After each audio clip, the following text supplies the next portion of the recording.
दहेज उत्पीड़न यानी आईपीसी की धारा जो पहले थी, अब बीएनएस से पहले 498 ए 498 उसको लेकर सुप्रीम कोर्ट लगातार ये फैसले आ रहे हैं। सुप्रीम कोर्ट के देश की सबसे बड़ी अदालत है। एक और महत्वपूर्ण फैसला आया है जस्टिस बीवी नागरत्ना और जस्टिस उज्जवल भुइयां की बेंच से।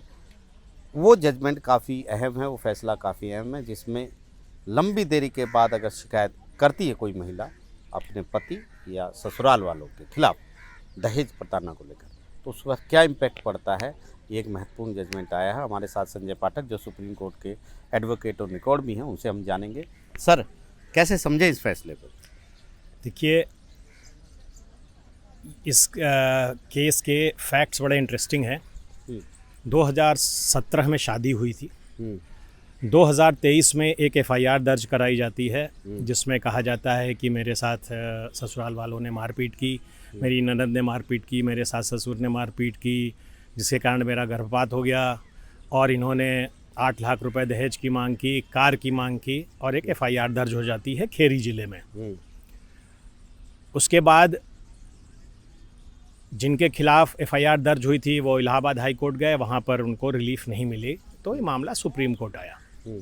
तो सुप्रीम कोर्ट के माननीय न्यायाधीशों ने निर्णय दिया कि जहाँ 6 साल 7 महीने बाद एफआईआर की जाती है तो इस तरह का विलंब ऐसे मामलों में बहुत ही घातक होगा। क्यों?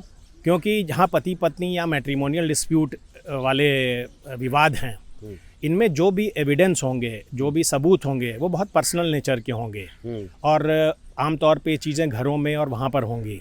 तो जैसे ही घटना हो तत्परता से उसकी शिकायत होनी चाहिए। अगर जानबूझकर कोई इतने समय बाद, लंबे समय बाद, 6 साल बाद कोई कंप्लेंट करता है तो अपने आप में उस पर गंभीर डाउट पैदा होता है।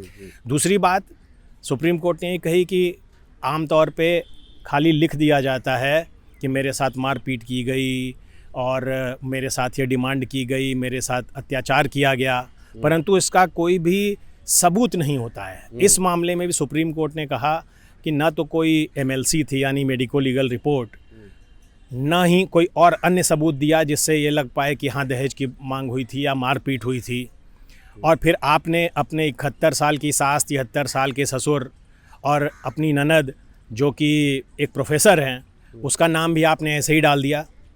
तो सुप्रीम कोर्ट ने कहा ये सब मानने योग्य नहीं है और इन सबों के लिए कोई भी सबूत कंप्लेनेंट द्वारा नहीं दिया गया है। तो इस तरह के ऐसे मामलों को चलने नहीं दिया जा सकता और ऐसे मामलों को क्वैश कर देना चाहिए। तो कुल मिलाकर पति, सास ससुर और ननद तीनों के खिलाफ जो मुकदमा था उसको सुप्रीम कोर्ट ने रद्द कर दिया है। पति यहाँ नहीं आए थे, यहाँ पर ननद, सास ससुर आए थे, तो उनका केस माननीय न्यायालय ने क्वैश कर दिया है और उसमें ये ऑब्जर्वेशन आए हुए हैं कि अगर अत्यधिक विलंब से कोई केस होता है तो वो एक उचित आधार है इस तरह के मैट्रिमोनियल डिस्प्यूट्स को क्वैश करने का। मैं जजमेंट पढ़ रहा था पाठक साहब, एक और इंटरेस्टिंग चीज़ है, उसमें बताया गया कि किस तरीके से पहले ससुर के खिलाफ जो है वो यौन प्रताड़ना का भी मुकदमा दर्ज किया, मिसकैरेज, गर्भपात का भी आरोप लगाया गया, बाद में मिसकैरेज का आरोप चार्जशीट से हटा दिया गया और फिर कुछ क्रिमिनल केसेस में आईपीसी में और डॉरी प्रोविजन एक्ट का लगाया गया। तो कहीं ना कहीं सुप्रीम कोर्ट ने कहा कि ठोस सबूत किसी में नहीं और एक सामान्य आरोप लगा देना, एक के ऐसे ही के और वेग आरोप लगा देना स्पष्ट, उसको किसी तरह मान्य नहीं करेंगे, ठोस सबूत तो देने पड़ेंगे। एक बार फिर दोहराया है यही बात। जी, आमतौर पे ऐसा देखा गया है और हम लोग अक्सर देखते हैं कि पारिवारिक मुकदमों में जिसमें 498 ए डाउरी दहेज निषेध अधिनियम का सेक्शन 3 और 4 ऐसे ही उठा के लगा दिया जाता है। उसके संबंध में कोई भी प्रमाण और साक्ष्य नहीं दिए जाते हैं और सास ससुर, परिवार के सदस्यों, ननद, देवर सबको उसमें समेट लिया जाता है, लेकिन ये स्पष्ट नहीं होता है कि किसने कब और कैसे और क्या नुकसान पहुंचाया, धमकी दी या दहेज की मांग की।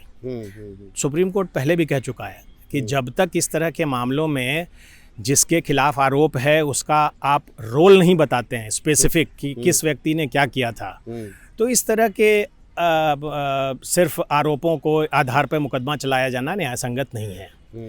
हर व्यक्ति के खिलाफ आपको स्पेशली बताना पड़ेगा कि उस व्यक्ति का क्या योगदान, उसने क्या किया, क्या गलत काम किया, ये आपको उसमें बताना पड़ेगा। जी, बहुत अहम ये फैसला है और ये फैसला उस कड़ी को आगे ले जाता है जब कुछ दिन पहले बिहार के एक मामले में सुप्रीम कोर्ट ने राहत दी थी सास ससुर को और कहा था कि इस तरीके से सामान्य आरोप लगा देना काफ़ी नहीं है, भूमिका तो बतानी पड़ेगी, सबूत भी देने पड़ेंगे। नई दिल्ली से आशीष भार्गव, NDTV इंडिया।